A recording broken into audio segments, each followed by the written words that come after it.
నిర్గమకాండం గురించి తెలుసుకోబోతున్నాం. ఇప్పుడు ఇక్కడ ఆది కాండంలో ఎక్కడ ఆగిపోయారు వాళ్ళందరూ? ఎక్కడి నుంచి వచ్చి ఎక్కడ ఆగిపోయారు? ఐగుప్తు దేశంలో ఆగిపోయారు. అక్కడికి ఎట్లా వచ్చారు? పెద్ద కథ తెలుస్తారు. ఏ వారం నుంచి మొదలై చివరికి ఐగుప్తు దేశం దాకా వాళ్ళు వచ్చి ఉన్నారు. ఇప్పుడు నిర్గమకాండంలో వాళ్ళు ఐగుప్తు దేశంలోనే ఉన్నారు. అయితే యోసేపు చనిపోయాడు. యోసేపును బ్రతికున్నప్పుడు ఉన్న రాజు కూడా చనిపోయాడు. అప్పుడు ఒక కొత్త రాజు పుట్టాడు. కానీ ఈ 12 గోత్రాలకు సంబంధించిన వాళ్ళందరూ కూడా ఐగుప్తు దేశంలోనే ఉన్నారు. అయితే కొత్తగా వచ్చిన రాజుకు వీళ్ళ గురించి తెలియదు. వీళ్ళు అన్యులు, వేరే దేశం నుంచి ఈ లోకానికి వచ్చారు, మా దేశానికి వచ్చారు. కాబట్టి వీళ్ళందరినీ పనికి తీసుకుపోవాలా, వీళ్ళందరూ కూడా బానిసలు, మేము చెప్పినట్టే వినాలా అన్నట్టుగా ఆ రాజు, ఆ ఫరో రాజు, ఆ తర్వాత వచ్చిన ఫరో రాజు వాళ్ళని ఒక బానిసలుగా చూడడం మొదలుపెట్టాడు. అయినా కానీ వాళ్ళు రోజు రోజుకి, నెల నెలకి వాళ్ళ సంతానం అభివృద్ధి చెందుతూ ఉంది. వాళ్ళు ఎంతమంది వెళ్ళారు ఐగుప్తు దేశానికి? ఎంతమంది వెళ్ళారు? 12 మంది వెళ్ళారు. ఎవరు 12 మంది? ఎవరు? యాకోబు పుట్టిన వాళ్ళు. యాకోబు ఎవరిని పెళ్లి చేసుకున్నాడు? లేయా, రాహేలు. వారి ఎవరిని పెళ్లి చేసుకున్నప్పుడు వారి ఎవరికి యాకోబు పుట్టిన సంతానము 12 మంది. ఆ 12 మంది ఐగుప్తు దేశంలో ఉన్నారు. 12 మంది ఉన్నారంటే 12 మంది మాత్రం ఉంటారా? ఆ 12 మందికి మళ్ళీ పెళ్లిళ్ళు ఉంటాయి. మొత్తం ఎంతమంది ఉన్నారు? ఉన్నారు. ఆ 24 మందికి కనీసం 2 పిల్లలు. అప్పుడు ఎంతమంది ఉంటారు? 45 మంది ఉన్నారు. 45 మంది ఉన్నారంటే అదే చిన్న కుటుంబమా? పెద్ద కుటుంబమే. అయితే వాళ్ళని అక్కడక్కడ వాళ్ళు అందరూ కూడా వేరే వాళ్ళను పెళ్లి చేసుకోకుండా వాళ్ళ కుటుంబంలోనే వాళ్ళని పెళ్లి చేసుకుంటూ వాళ్ళు ఒక పెద్ద సంతతిగా, ఇంకా చెప్పాలంటే ఐగుప్తు దేశ జనాభాతో ఒక లెక్క ఉంటే వీళ్ళు వాళ్ళకంటే కూడా ఎక్కువగా ఉండేవాళ్ళు. అందుకని ఫరో రాజు ఏం చేశారు? ఇదిగో ఈ హెబ్రీయులలో ఎవరైనా మొదలుపెట్టకపోతే వెంటనే చంపేయాలి అని చెప్పి ఆజ్ఞ జారీ చేసుకున్నాడు. ఈ సమయంలో మోషే వాళ్ళ అమ్మ గర్భం ధరించుకుంది. ఆమె ఎవరి దగ్గర ఉంటుంది? మోషే వాళ్ళ అమ్మ ఫరో రాజు యొక్క చెల్లెల, లేకపోతే ఫరో రాజు యొక్క చెల్లెలు. అవును, ఆ చెల్లెల దగ్గర ఆమె పని చేస్తూ ఉంటుంది. అయితే ఆమె ఈ గర్భం వచ్చినా కానీ అదంతా కనపడకుండా ఆమె గత విధాలుగా ప్రయత్నం చేసింది. చివరికి మోషే పుట్టి ఉన్నాడు. పుట్టినప్పుడు ఏం చేసింది ఆమె? కనపడితే వెంటనే చంపేస్తారు. ఎలాగైనా సరే ఈ బిడ్డను మేము రక్షించుకోవాలి అని చెప్పి ఆమె ఏం చేసింది? అక్కడ ఉన్నటువంటి ఆ నది దగ్గరికి వెళ్ళి, నైలు నది దగ్గరికి వెళ్ళి అక్కడ ఉన్నటువంటి కథలను, ఆ చెట్లతో ఒక బుట్టను తయారు చేసింది. ఆ బుట్టలో పాలు నుంచి నైలు నదికి వదిలివేసింది. ఎవరు మిగిలింది? ఆ ఫరో రాజు యొక్క చెల్లెల కుమార్తె. ఆ కుమార్తె దొరికింది. ఆమెకు సంతానం లేదు.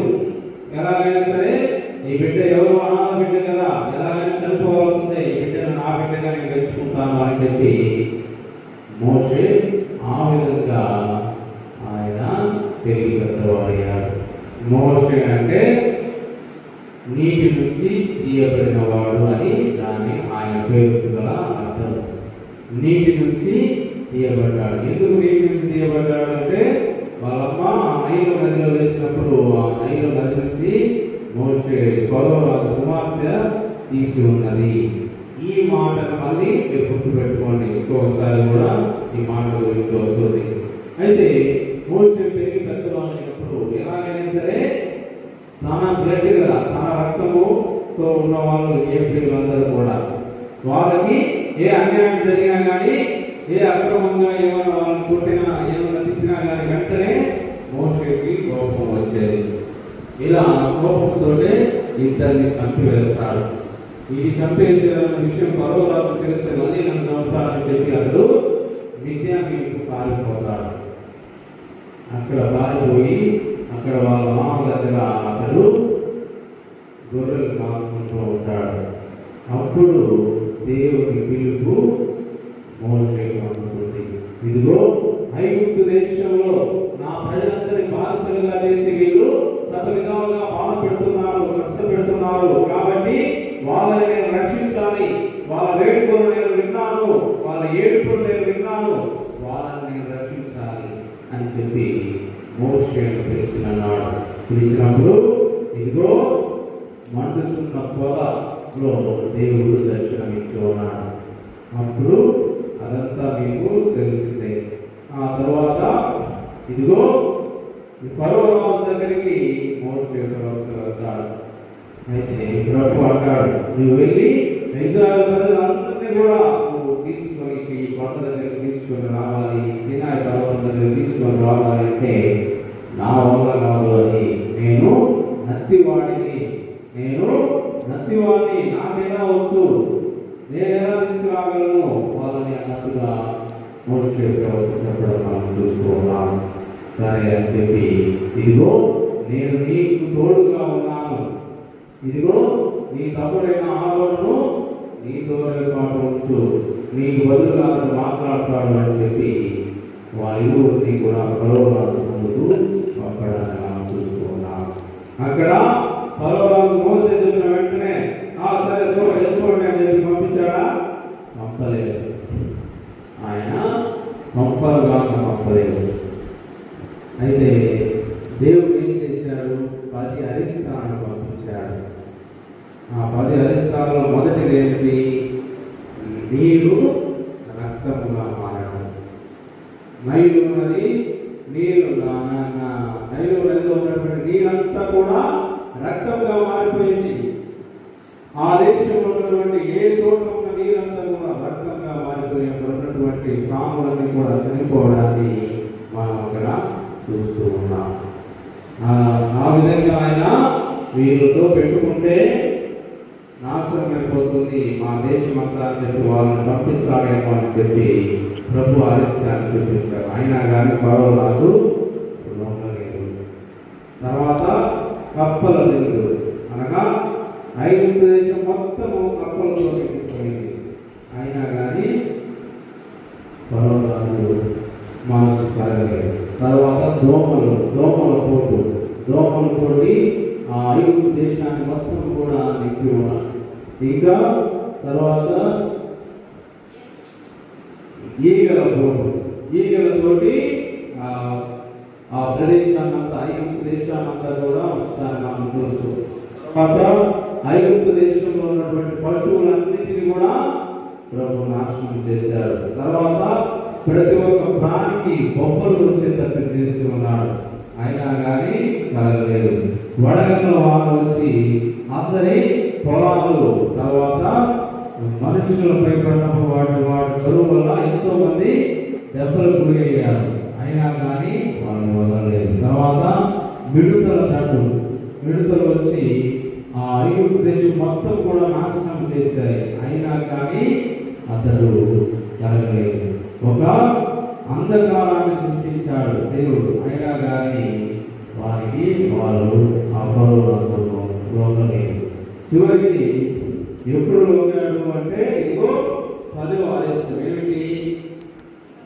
మొదటి శిశువు. అది జంతువులు అయినా మనుషులు అయినా మొదటిగా జన్మించిన వ్యక్తి తప్పకుండా పాటించాలి అని చెప్పి దేవుడు ఆదేశాన్ని ఆ దేశంపై పంపినప్పుడు దానికి ఫరోరాజు భయపడిపోయి, అయ్యో ఈ ఈ నా దేశంలో ఉన్న వాళ్ళందరూ కూడా మొదటి సంతానం అందిస్తున్నారే అని చెప్పి, ఇదిగో ఈ రాత్రే మీరందరూ కూడా ఈ ఐగుప్తు దేశాన్ని వదిలి వెళ్ళండి అని చెప్పి ప్రభువు సెలవు చూస్తూ ఉన్నాం. వీళ్ళందరూ కూడా వెళుతున్నాగా మళ్ళీ ఫరో రాజు మనస్సు మారిపోయింది. వీళ్ళందరూ పోతే మళ్ళీ తిరిగి వస్తారా? ఇక్కడ జరిగే పనులన్నీ కూడా ఎవరు చేస్తారు? ఎవరు ఇటుకలు తయారు చేస్తారు? ఎవరు ఈ కట్టడాలన్నీ కూడా తయారు చేస్తారు? ఎవరు ఈ పనులన్నీ చేస్తారని చెప్పి వెంటనే వాళ్ళందరినీ కూడా లాక్కొని రావాలని చెప్పి ఫరో రాజు సైన్యం మొత్తం కూడా కదిలింది. మోషే ముందుండి ఈ ఇశ్రాయేలు ప్రజలందరినీ కూడా నడిపిస్తూ ఉన్నాడు. వెనకాల ఫరో రాజు సైన్యం వస్తుంది. ముందు ఏముంది? వెలుగు సముద్రం, అందరూ కూడా ఎర్ర సముద్రము అని చెప్పి అంటూ ఉన్నారు. ముందేమో సముద్రం ఉంది, వెనకేమో ఫరో రాజు ఉన్నాడు, మధ్యలో ఏమో ఇశ్రాయేలు ప్రజలు ఉన్నారు. వాళ్ళందరూ కూడా ఏమంటున్నారు? ఇదిగో మేము ఆ ఇశ్రాయేలు ఐగుప్తు దేశంలో ఉన్నా కానీ బాగుండే వాళ్ళము, ఇప్పుడు మమ్మల్ని ఇక్కడికి తీసుకొచ్చి నువ్వు ఫరో రాజు చేతులతో చంపడానికి అని చెప్పి మోషేను వాళ్ళు ఎత్తిపోటు మాటలు మాట్లాడాలని చూస్తూ ఉన్నాం. అప్పుడు ప్రభువు చేసిన అద్భుతం ఏమిటి? ఆ సముద్రము రెండు పాయలుగా చేసి పొడి మీద వాళ్ళందరూ కూడా నడుచుకుని వెళ్ళాలని మనము చూస్తూ ఉన్నాము. ఏమైనా సపోర్ట్ అంటే నీటి నుంచి అతడు వాళ్ళందరినీ కూడా నడిపించు ఉన్నాడు. మోషే అంటే ఏంటి? అర్థము నీటి నుంచి బయటికి తీయడానికి. అంటే ఇశ్రాయేలు ప్రజల్ని కూడా ఇదిగో ఈ సముద్రం అనే నీటి గుండా బయటికి నడిపించు ఉన్నాడు అని ఈ మాట ఈ అర్థంగా కూడా చాలా మంది చెప్తుంటారు. అయితే ఎప్పుడైతే వీళ్ళు ఆ సముద్రాన్ని దాటి ఎడారి గుండా ప్రయాణం చేస్తూ ఉన్నారో అక్కడ ఏం జరిగింది? వీళ్ళకి ఏమైంది? దాహం వేసింది. దాహం వేసినప్పుడు మారా అనే ప్రదేశం దగ్గర వాళ్ళందరూ ఆగి ఉన్నారు. అక్కడ నీళ్లు ఉంటే తాగుదామని చెప్పి అందరూ కూడా ఆగి వెళ్ళారు. ఏమైంది? ఆడ నీళ్ళు కానట్టు ఏమైంది? ఆ నీరంతా కూడా చేదుగా ఉంది. ఇదిగో ఈ చేదు నీళ్ళు తప్పడానికి నువ్వు వాళ్ళందరినీ ఇక్కడ లోపల వచ్చిందని చెప్పి అక్కడ ఉన్న వాళ్ళందరూ కూడా అన్నారు. కానీ మోషే ఏం చేశాడు? ప్రార్థన చేశాడు. ప్రార్థన చేసినప్పుడు దేవుడు ఏం చేశాడు?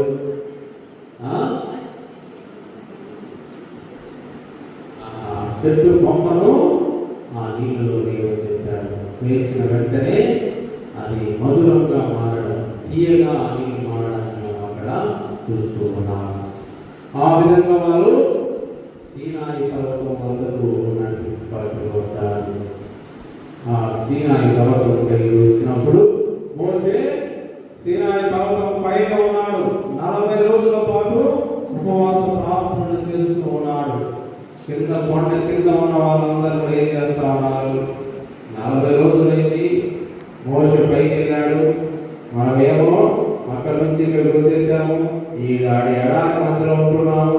మనం ఎవరు తెలుసుకొచ్చారు? ఎవరు మనం నడిపించారు అని చెప్పి ఏం చేశారు? ఏం చేశారు? ఏం చేయలేదా? బంగారు కూడా తయారు చేశారు. ఎవరు బంగారు కూడా తయారు చేసింది? ఎవరు చేశారు? అహరోనే.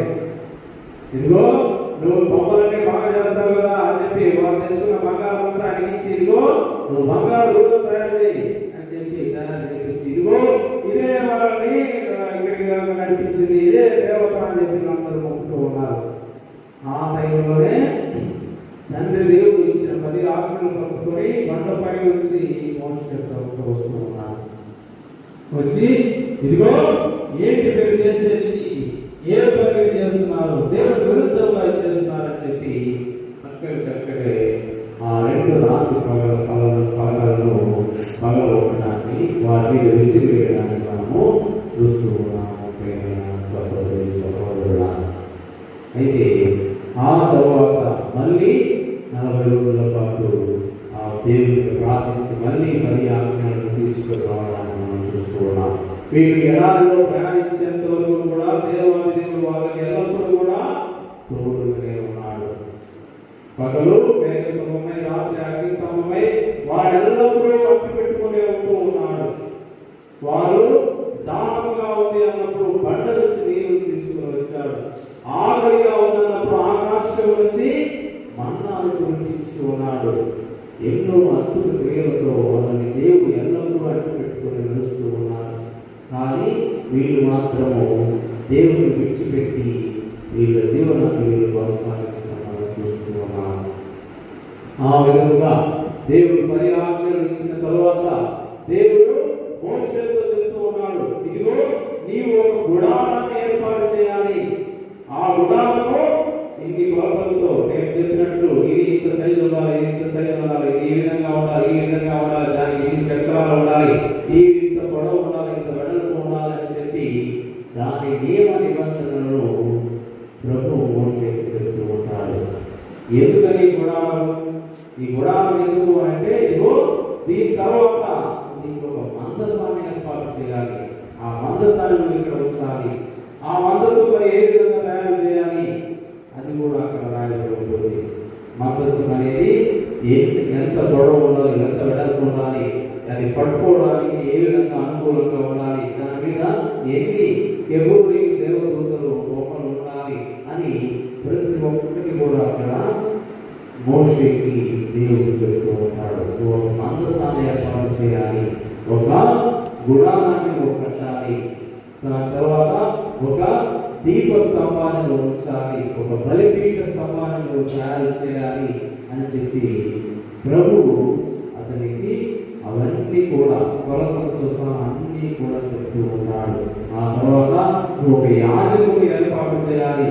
ఆ యాజకుడికి కొన్ని నియమ నిబంధనలు ఉంటాయి, ఆ యాజకుడు వేసుకోవలసిన వస్త్రాలు ఉంటాయి అని చెప్పి యాజకుడి గురించి చెప్పడానికి మనం అక్కడ చూస్తూ ఉన్నాం.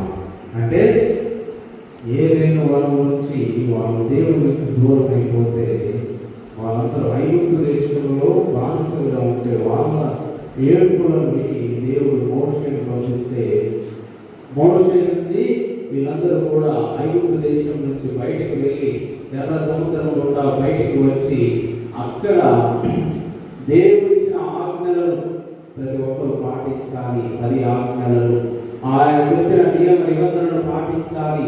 ఇదిగో ఆయనను ఆరాధించాలి, ఆయనను స్తుతించాలి అంటే ఇదిగో ఒక గుడారం కావాలి, ఒక మందస్సు కావాలి, ఒక దీపస్తంభము, ఒక బలిపీఠము కావాలి అని చెప్పి ప్రభువు వాటన్నిటినీ ఏర్పాటు చేయడం మనం అక్కడ చూస్తూ ఉన్నాం. చివరిగా యాజకులను కూడా నియమించాలి. వారు వేసుకునే వస్త్రాలు ఏ విధంగా ఉండాలి, వారు ఏ విధంగా ఉండాలి, యాజకులు ఏది నియమ నిబంధనలు పాటించాలి అని చెప్పి అక్కడ చెప్పడానికి మొదలు పెట్టేదాన్ని మనం అక్కడ చూస్తాము. ఇదంతా కూడా నిర్గమకాండలో మనము చూస్తాము. ఏమైనా సహోదరుల ఎక్కడ నుంచి మొదలవుతుంది? పిల్లలందరూ కూడా ఐగుప్తు దేశంలోనే ఉంటూ ఉన్నారు. అక్కడ వాళ్ళ సంతతిగా ఎక్కువగా పెరిగి ఉండేది కావున అక్కడ కొత్తగా వచ్చిన ఫరోరాజు వాళ్ళ మగ సంతతిని చంపివేయాలి అని చెప్పి ఆజ్ఞాపించినప్పుడు మోషే అద్భుత రీతిగా జన్మించినప్పుడు ఆయన కాపాడుకోవడానికి ఆమె నైలు నదిలో వచ్చినప్పుడు ఆయన తిరిగి పెద్దవాడి మళ్ళీ దేవుని దర్శించి తిరిగి ఆ ఇశ్రాయేలు ప్రజలందరినీ కూడా నడిపించడానికి ప్రభు ఎన్నుకుంటాడు. ఎన్నుకున్న తర్వాత ఫరో రాజు దగ్గరికి వెళ్ళి అడిగినప్పుడు ఆయన ఒప్పుకోడు. అప్పుడు 10 అరిష్టాలను గుర్తించిన తర్వాత 10వ అరిష్టమప్పుడు వాళ్ళని ఇశ్రాయేలు ప్రజలందరినీ కూడా వదిలిపెడతాడు. అప్పుడు వాళ్ళు ఎర్ర సముద్రం గుండా పొడి నీళ్ళ మీద నడుచుకుంటూ ఎడారి గుండా ప్రయాణం అవ్వడాన్ని మనం చూస్తూ ఉన్నాం. ఆ ఎడారిలో వాళ్ళకు ఆకలి, దాహమని, తర్వాత మాకు మాంసం లేదని చెప్పి వీళ్ళందరూ కూడా మోషేని ఎదుర్కొంటూ మాట్లాడటము, ఆయన దేవుడికి ప్రార్థన చేసి వారికి కావలసిన ఆహారాన్ని, దాహాన్ని తీర్చడం మనం చూస్తూ ఉన్నాం. సీనాయి పర్వతం వద్ద సాక్షాత్తు దేవుడే 10 ఆజ్ఞలను ఇవ్వడానికి మనం చూస్తూ ఉన్నాము. కానీ అక్కడ ఉన్నటువంటి ప్రజలందరూ కూడా బంగారు గోడలు తయారు చేసుకొని దేవుని ధిక్కరించి వారు జీవించడానికి మనం చూస్తూ ఉన్నాం. అటు తర్వాత దేవుడే ఒక గుడారాన్ని ఏర్పాటు చేసుకోవాలి, ఒక మందస్సును ఏర్పాటు చేసుకోవాలి, ఒక దీపస్తంభము, బలిపీఠము ఇవన్నీ కూడా తయారు చేయాలి అని చెప్పి ప్రభువే నిర్ణయించుకున్నాడు. వీటన్నిటితో పాటు యాజకులను కూడా నియమించాలి, ప్రార్థనలు చేయడానికి యాజకులను కూడా నియమించాలి, వాళ్ళ వస్త్రధారణ ఏ విధంగా ఉండాలి అన్నట్టుగా వాటన్నిటి గురించి అక్కడ రాయడాన్ని మనము చూస్తున్నాము. దేవుని సహోదరి సహోదరుల, మరి మనమందరం కూడా నిర్గమకాండం గురించి తెలుసుకున్నాము. అయితే దాని నుండి మనం ఏమి నేర్చుకుంటున్నాము? ఇదిగో ప్రభుత్వం ఎల్లప్పుడూ మనతోనే ఉంటూ ఉన్నాడు, కానీ మనమే ప్రభుత్వం ఉండడం లేదు. అది గ్రహిస్తే మోషే అది గ్రహించి ఉన్నాడు కాబట్టి ఏ ఆపద వచ్చినా ఏ ఇబ్బంది వచ్చినా ప్రభువులకు కాబట్టి ఆయన అద్భుతాలు చేయగలిగాడు. మన జీవితాల్లో మన కుటుంబాల్లో అద్భుతాలు కావాలంటే ప్రభు మనతో ఉన్నాడన్న సత్యాన్ని ముందు మనం గ్రహించి ఏ ఆపద వచ్చినా దాని ముందుగా ఆ దేవునికి తెలియజేసినట్లయితే తప్పకుండా మన జీవితాల్లో కూడా అద్భుతాలు జరుగుతాయి. ఏమైనా సహోదరి సహోదరుల